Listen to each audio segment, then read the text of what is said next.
Evaluate two-sided limits analytically for rational functions that contain radicals with removable discontinuities. So in this section, we're going to be talking about evaluating limits that not only have radical expressions, but they have radical expressions in the fractions. So let's take a look at what we're talking about.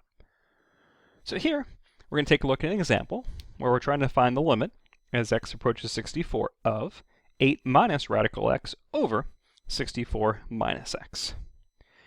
And as we previously learned, we always want to try direct substitution first, because it's either going to work out, or it'll give us a hint as what to do next.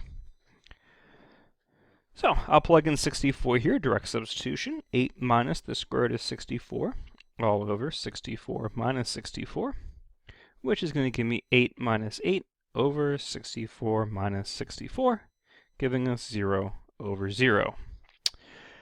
And now, while that wasn't necessarily the answer we were hoping for, because we were hoping for a number so we could just, get out of this, but 0 over 0 is good. Because remember, 0 over 0 tells us that we need to factor and cancel.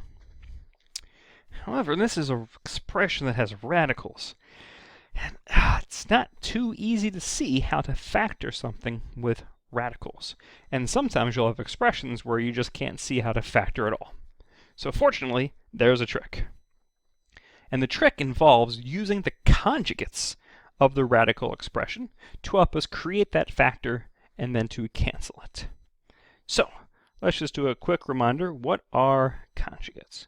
Well, conjugates are something like a plus b times a minus b.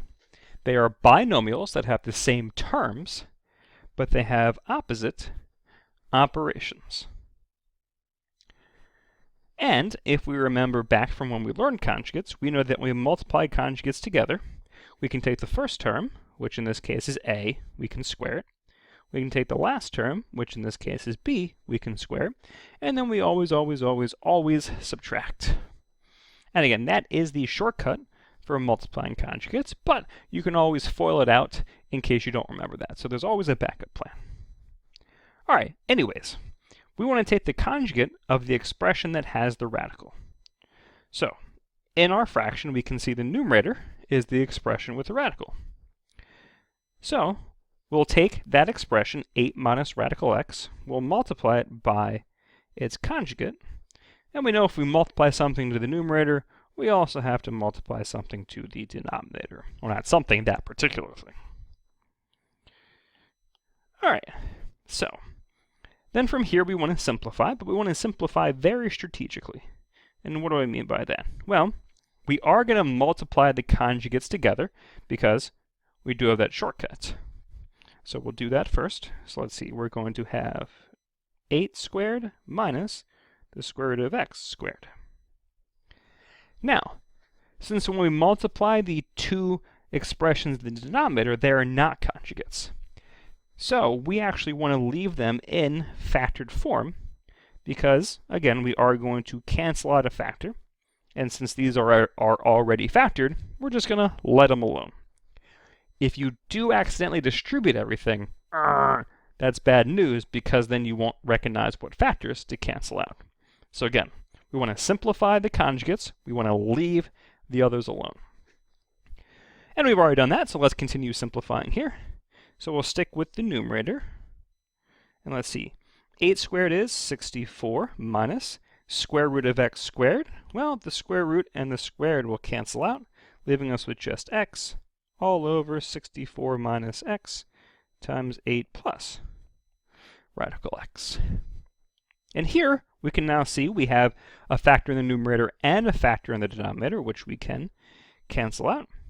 And that is going to leave us with the limit as x approaches 64 of 1 over 8 plus radical x. From here we can do direct substitution now, and since we're using direct substitution, we are allowed to drop the limit notation. Up until now we had to write it every time. But this is going to give us 1 over 8 plus the square root of 64, which will be 1 over 8 plus 8, which will be 1 over 16 as our answer.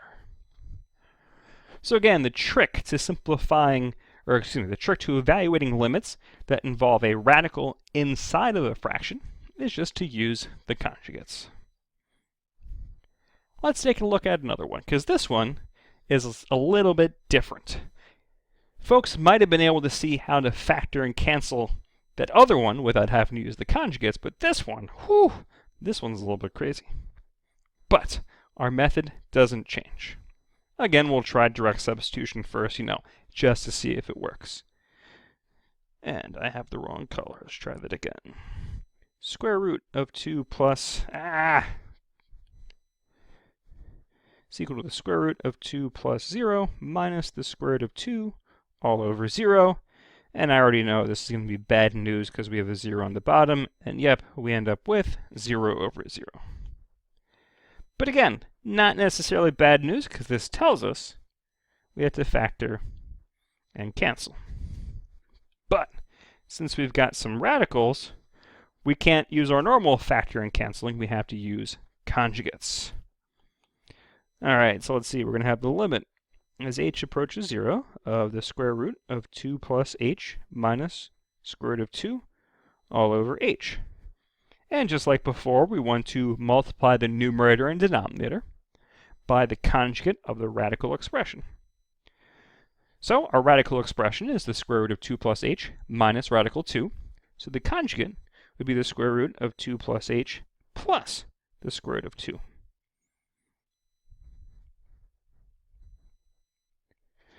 Now again, we want to simplify the conjugates.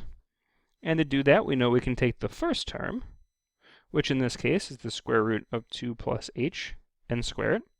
We can take the last term, which is the square root of 2, and square it. And then we always subtract.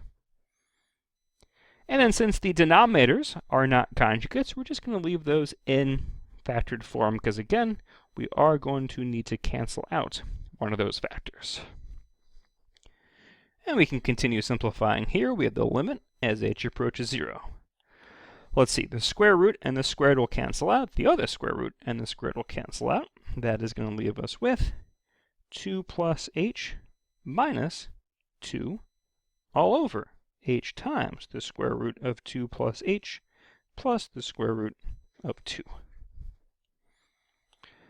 Let's see, in the numerator, we can see that the positive 2 and the negative 2 will cancel each other out, leaving us with just the limit as h approaches 0 of h over h times the square root of 2 plus h minus the square root of 2. Now that we've completely simplified the conjugates, we can see that we have a factor of h in the numerator and a factor of h in the denominator, so those can be canceled out, leaving us with the limit as h approaches 0 of 1 over the square root of 2 plus h plus the square root of 2.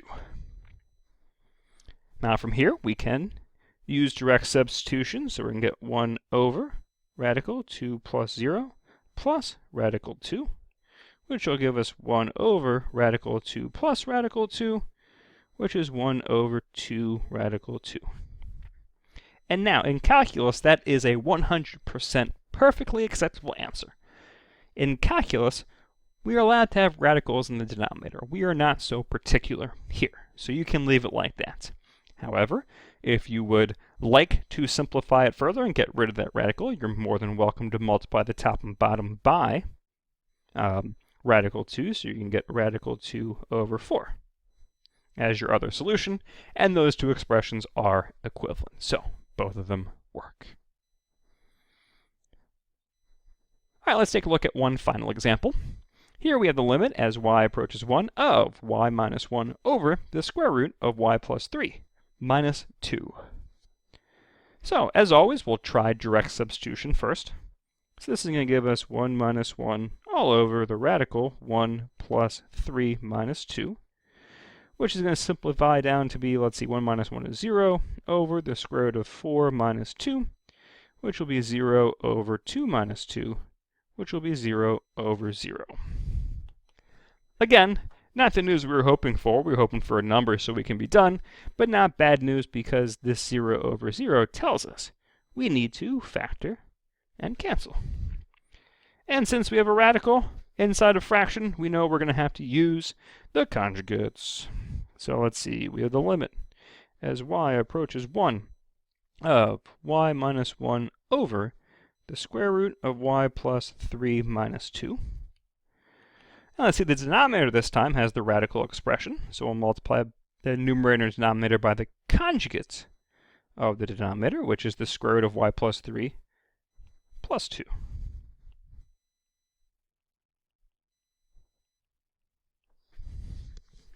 All right, continuing on our path here, we will multiply the conjugates, but we'll leave the other factors alone, which means we're going to have the limit as y approaches 1 of y minus 1 times the square root of y plus 3 plus 2 all over. Multiplying conjugates, we know we can take the first term, which is the square root of y plus 3. We can square it. We can take the last term, which is 2, and square it. And then we always subtract.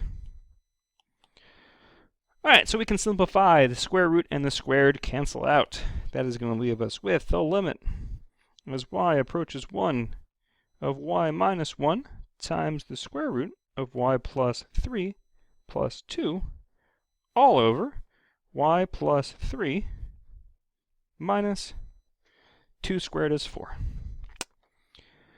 All right, well, we can continue simplifying that denominator.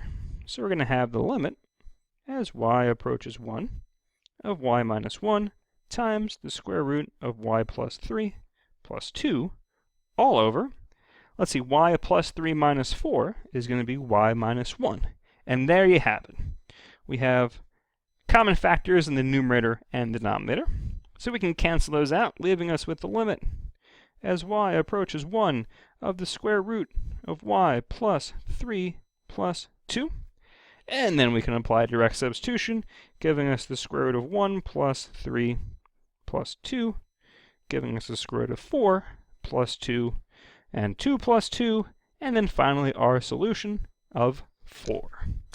Which means the intended height of y minus 1 over the square root of y plus 3 minus 2 as y approaches 1 is going to be 4.